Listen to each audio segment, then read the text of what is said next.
What's going on, Grilla Grills Nation? How's everybody doing today? Chef Drew here, hanging out with you outside here in Holland with Dominic. Guys, we're just gonna dive right into it. Today, we just want to do a simple cook. We've been playing around with a lot of fun stuff lately. We've been grilling steaks down in Texas.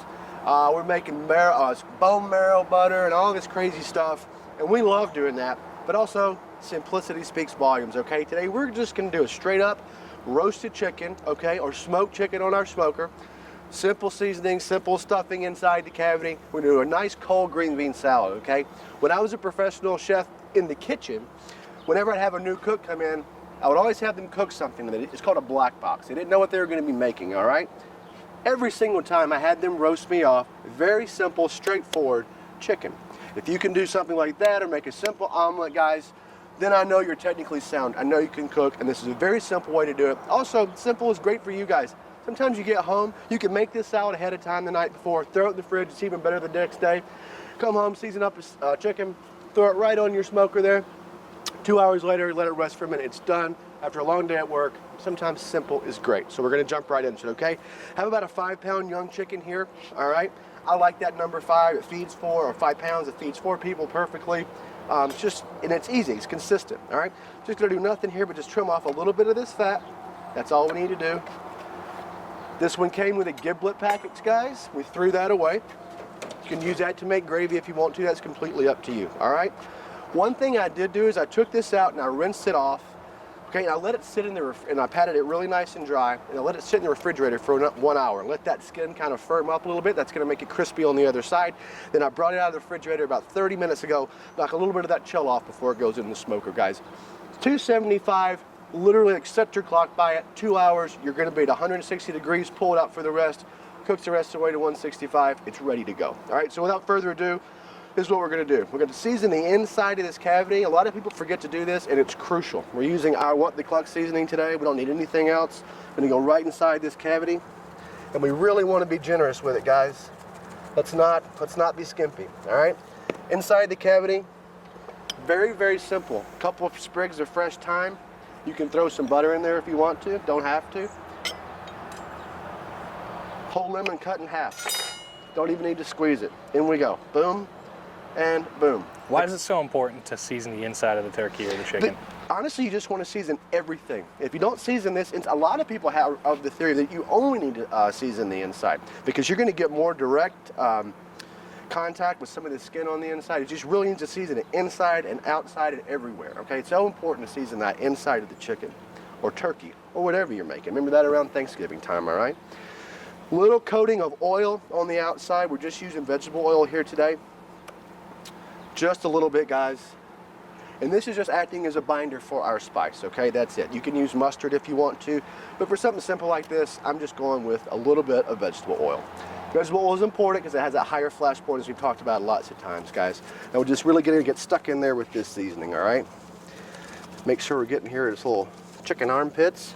Can you tell people a little bit about what the cluck tastes like if they've never had it before? Yeah, what the cluck I think is excellent. Something that kind of reminds me of, not 100%, but it's kind of got that freshness of like a lemon pepper. It's got some citrus going on. It definitely has some notes of coriander in it. Excellent for chicken. I've used this even on fish. I think it's just a really, really good, solid base. Your chicken wings, I think, is excellent. We just did an event not too long ago with some guys who cooked off a bunch of wings. They used nothing but this rub, and they came out amazing. All right?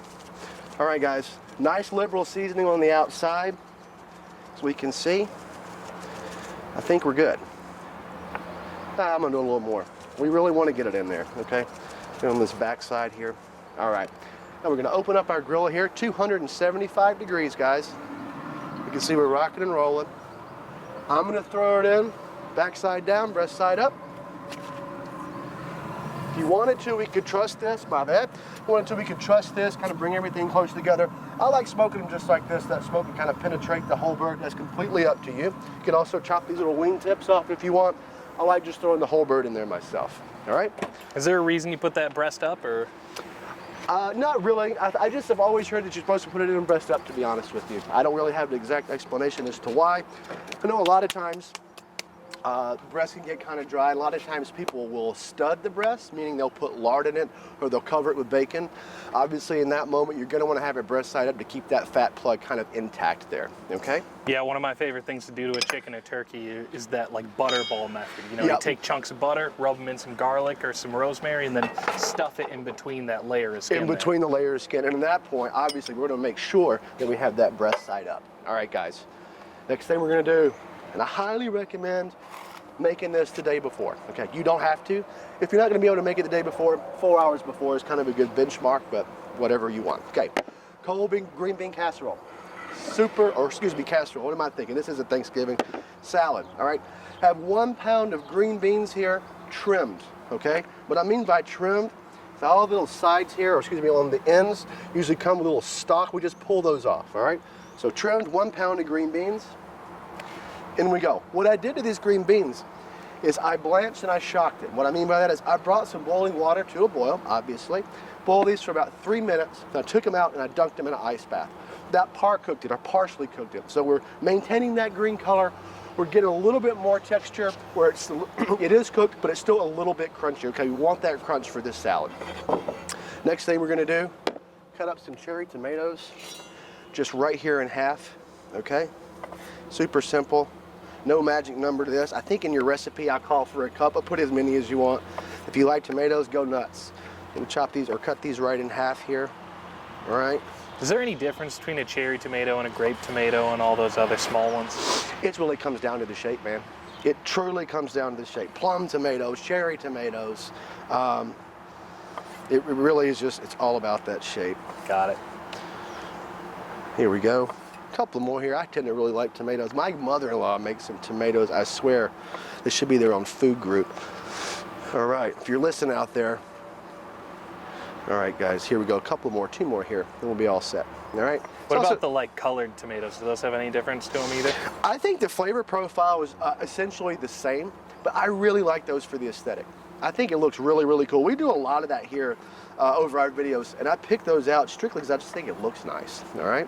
There's a little bit of flavor difference, don't get me wrong, but I really, really just like the way it looks, okay? Cherry tomatoes in. I'm gonna use a red onion here. Important that we actually use a red onion for this one. It's got a little spice, a little bite that we want. All right, it's very aggressive too. Just gonna slice it nice and thin. That's probably enough, definitely is enough. All right, so about half of a red onion we're throwing in there. I think your recipe calls for half to a quarter of a cup, but just kind of eyeball it, all right? If you like onion, by all means add some more, okay? Next thing we're gonna do, guys, I've got a huge piece of elephant garlic here. I just happen to have this in my refrigerator here at work, so I'm using it. If you don't have this, don't worry.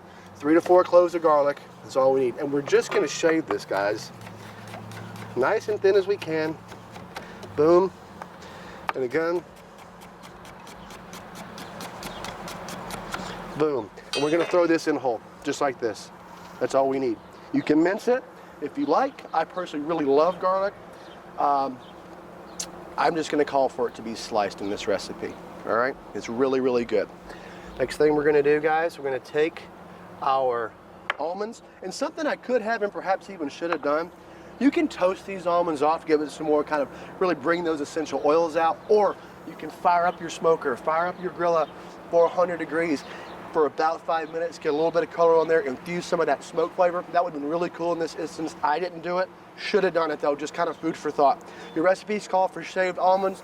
Couldn't find shaved almonds at the store. Not to worry, this happens to us all the time. This is that one item we can't find. We just have to improvise, substitute. So I've got some almond slivers here. Gonna throw these in. Half a cup, we'll say.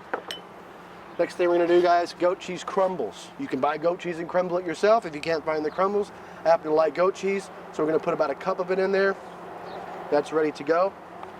And then we're gonna take the zest of the lemon, the zest, not the juice this time. We're gonna go right in there, okay? That's just gonna give it a little bit of that citrus that we want, okay? Really, really nice. This is affectionately known in the kitchen as the knuckle grater. Fall victim to it many times, so be careful out there, Grilla Grills Nation. All right, that should be good. And then, as always, guys, a little bit of salt, a little bit of kosher salt. This goat cheese is gonna have, especially the crumbles, is gonna have a fair amount of salt in it. So let's be careful with how much kosher salt we apply there. and then pepper. Also remember guys, this salad is gonna be served cold. And when you salt something and you chill it down, at least to the palate, you lose, not the salt content itself, but on your palate, it loses 1/3 of its potency. So if you're gonna salt something that's gonna go and be served cold later, and you're tasting it right before it goes in the refrigerator, and you're like, oh man, I just put a little bit too much salt in there, then you nailed it. Because when you pull that back out, it loses 1/3 of that potency, and it's gonna be perfect for your salt content, at least as your palate goes, okay? A little bit of dried Italian seasoning here. Let's call that 2 tablespoons. And then, guys, we can make our own vinaigrette. We can do a million things. Personally, me, if I'm coming home after a long day or I'm getting ready for the next day and I'm in the middle of my work week, I'm just gonna go with a really nice Italian vinaigrette bought from the store, okay? We've made plenty of dressings here at Grilla. You know we can do it, but for our purposes here, we're just gonna use a little bit of the store-bought stuff. Just as good, just as easy. Guys, we're all about the easy sometimes. And then we're just gonna stir all this together, all right? And as we can already see, this has got an absolutely beautiful, beautiful color. That was about 1/4 of a cup of the vinaigrette that I threw in there. I always like to go light in the very beginning. If I need more, I always can add it, not a big deal. All right, guys, as we can see, it's all mixing together really, really beautifully. That's a really, really good looking salad. Okay, nice color in there, nice and fresh. Everything in there is extremely good for you. All these flavors work great together, and that took what? If I wasn't yapping away, that would take about 2 minutes to throw together. So there we go. We have our salad. Now, magic and TV time. Mysteriously appearing is our roasted chicken. This was exactly 2 hours. This cooked to 159 degrees. I pulled it. The rest took it the rest of the way, okay? So we can see inside, we have our thyme and our lemons in there, kind of infused some citrus from within, gave us some nice herbaceousness from within. We're gonna take this bad boy out, okay? And we're just gonna briefly show you, we're gonna cut right down the center here. Let's get you a nice little chunk of that breast so we can just see how beautifully moist that is. Got the tenderloin there, okay? Pull that out, but you can just see how moist that is. It literally breaks right apart. It's perfectly cooked and ready to go. All right, guys, so there you have it. This is a very, very simple meal. Cook this or make this the day before, let it melt overnight, come home. 5-minute season on this chicken, throw it on your Grilla Grill, $275 for 2 hours. If you're cooking a 5-pounder, it's almost like clockwork. Pull it out, give it about a 20 or 30-minute rest. And guys, if you get home at, let's say, you get home and work at 5 o'clock, I guarantee by 7:30, you're all sitting down at the table, a nice, delicious, fresh, healthy, fun, and simple meal, guys, in the middle of the week. So from all of us here at Grilla Grills, we love you. We'll see you next time. Be sure to email me at chefdrewgrillagrills.com or post on our Facebook. If there's any ideas you want to see us do on these cooking segments, and we will do it for you. Okay, guys, own the smoke, like, share, subscribe. We'll see you next time.